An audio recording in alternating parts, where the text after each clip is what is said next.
नमो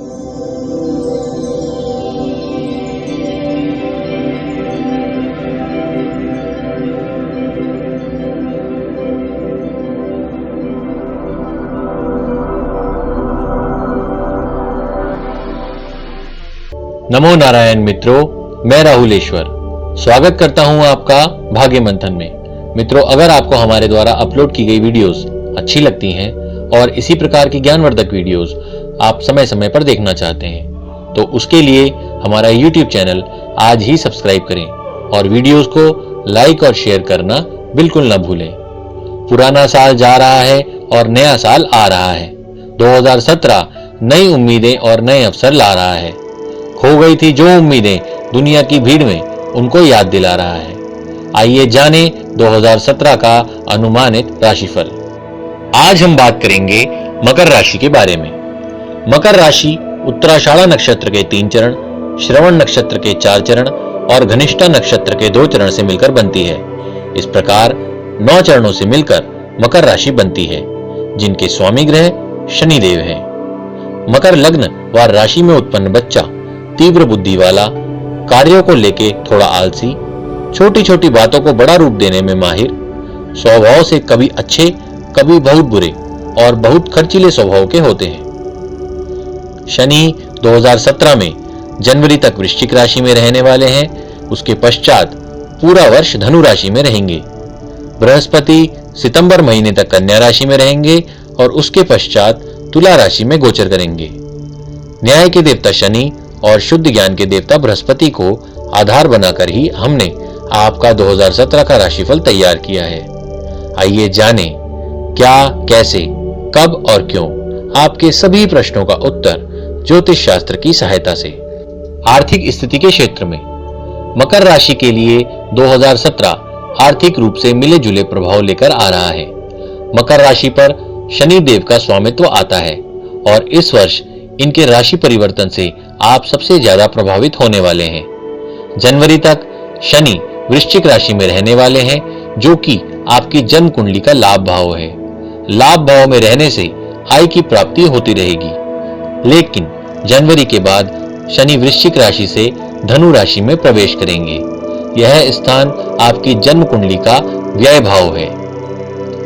धनु राशि में आने के पश्चात आर्थिक क्षेत्र में रुकावट महसूस कर सकते हैं। इस समय धन संबंधी मामलों में बहुत सावधानी बरतनी पड़ेगी।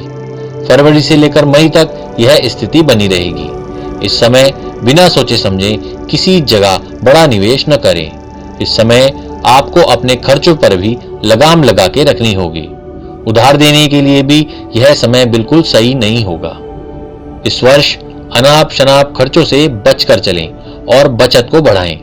2017 में यदि आप सावधानी से चलें तो सफलता प्राप्ति हो सकती है। सितंबर में बृहस्पति का गोचर तुला राशि में होगा। यह आपकी जन्म कुंडली का कर्म स्थान है।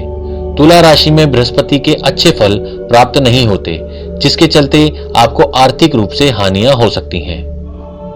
इस समय पर धन संबंधी मामलों में किसी पर ज्यादा विश्वास न करें। शेयर बाजार में धन निवेश के लिए यह समय बिल्कुल सही नहीं होगा। कुल मिलाकर 2017 में धन संबंधी मामलों में सावधानी रखेंगे तो सफलता की प्राप्ति हो सकती है।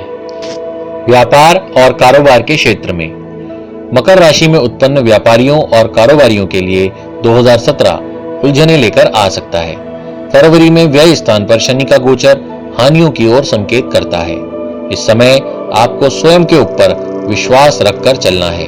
2017 में आपको कोई भी निर्णय बहुत सोच समझकर लेना होगा। यह समय आपके कार्य स्थान में बदलाव का भी हो सकता है। इस समय अगर व्यवसाय स्थल को न बदला जाए तो ज्यादा अच्छा रहेगा। कारोबार को लेकर विदेशी यात्राएं भी इस समय पर हो सकती हैं।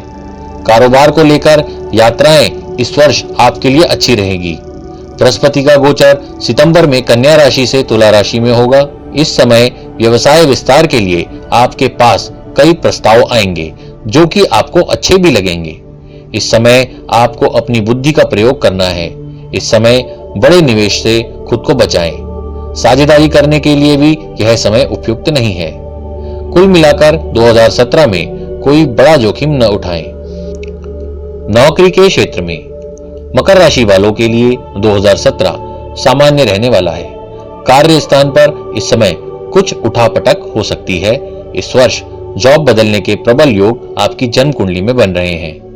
नौकरी के चलते इस वर्ष आपको अधिक यात्राएं करनी पड़ेगी।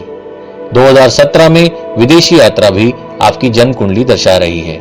सितंबर के बाद बृहस्पति के राशि परिवर्तन करने पर कार्य स्थान पर किसी से मतभेद हो सकते हैं। सितंबर के बाद कार्यस्थल पर आपको परेशानियों का सामना करना पड़ सकता है। इस समय आपका ट्रांसफर किसी दूसरे राज्य में भी हो सकता है। संपत्ति में निवेश के क्षेत्र में मकर राशि वालों के लिए 2017 संपत्ति निवेश में भी सावधानी की मांग करता है। शनि की स्थिति व्यय भाव में धन के फंसने के योग बनाती है, इसलिए इस समय पर धन निवेश की बात जहां भी आए आपको सावधानी तो बरतनी ही पड़ेगी। सितंबर के बाद पैतृक संपत्ति की प्राप्ति भी आपको हो सकती है। इस वर्ष सितंबर के बाद लंबे समय से कोर्ट कचहरी में पड़ा संपत्ति विवाद भी निपट सकता है।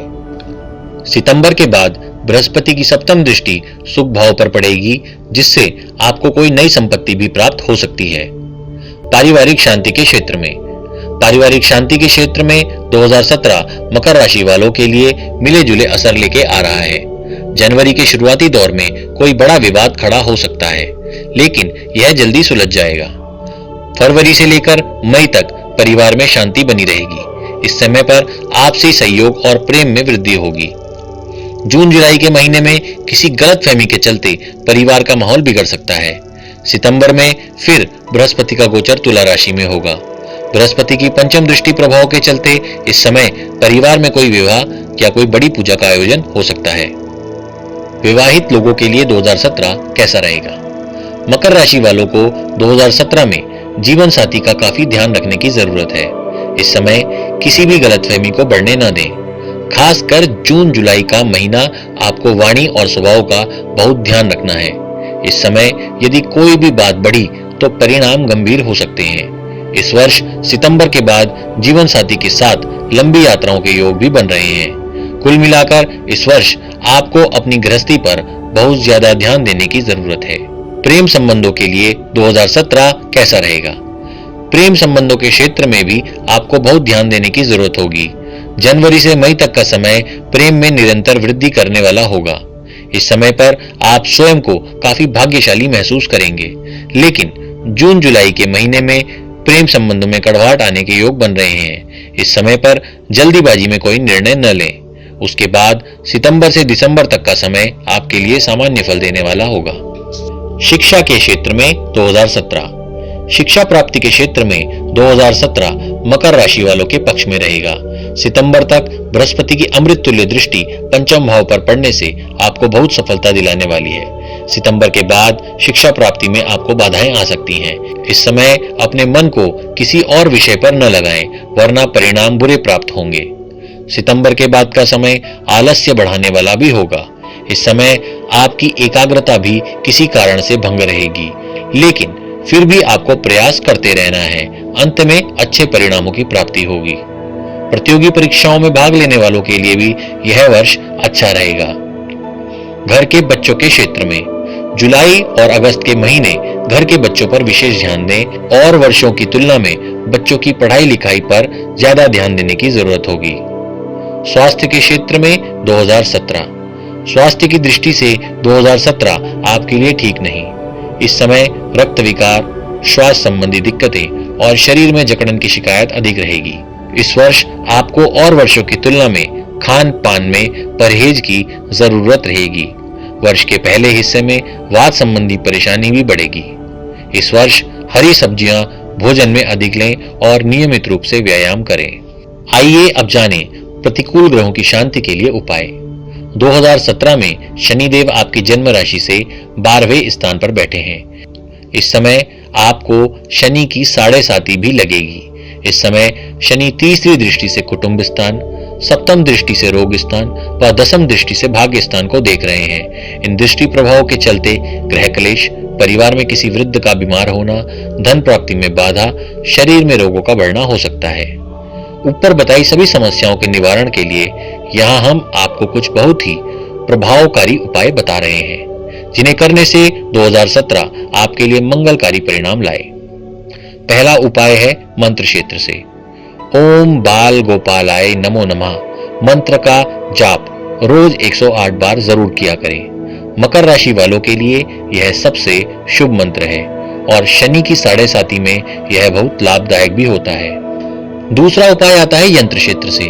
हनुमान जी का सिद्ध यंत्र घर के मंदिर में स्थापित करें और मंगलवार और शनिवार धूप दीप दिखाकर पूजन किया करें। तीसरा उपाय आता है रत्न एवं रुद्राक्ष के क्षेत्र से। स्त्रियों को इस वर्ष के अच्छे प्रभाव प्राप्त करने के लिए लाजवर्त धारण करना चाहिए और पुरुषों को इस वर्ष के अच्छे प्रभाव प्राप्त करने के लिए 8 मुखी रुद्राक्ष के साथ लाजवर्त कवच रूप में गले में धारण करना चाहिए। चौथा उपाय आता है दान क्षेत्र से। सर्वेषाम उपायानाम दानम श्रेष्ठतम मतम। जैसा कि मैं सदैव बोलता हूं कि कलयुग में दान सबसे श्रेष्ठ उपाय है, इसलिए 21 शनिवार सुबह के समय गाय माता को अपने भोजन की पहली रोटी खिलाएं और शनिवार की रात्रि बूढ़े लोगों को आटा जरूर दान करें। ऐसा करना आपके अच्छे स्वास्थ्य के लिए बहुत जरूरी है। पांचवा उपाय आता है जप एवं अनुष्ठान के क्षेत्र से। पहला, शनिवार के दिन सुबह सुंदर कांड का पाठ और रात्रि में शनि चालीसा का पाठ अवश्य करें। दूसरा, ज्यादा मानसिक कष्ट होने की स्थिति में राहु देव के निमित्त शांति पाठ किसी योग्य पुरोहित जी से करवाएं। आज के लिए इतना ही। कल फिर मिलेंगे ज्ञान यात्रा में। तब तक के लिए आपसे आज्ञा चाहते हैं। आपका जीवन शुभ व मंगलमय हो। नमो नारायण।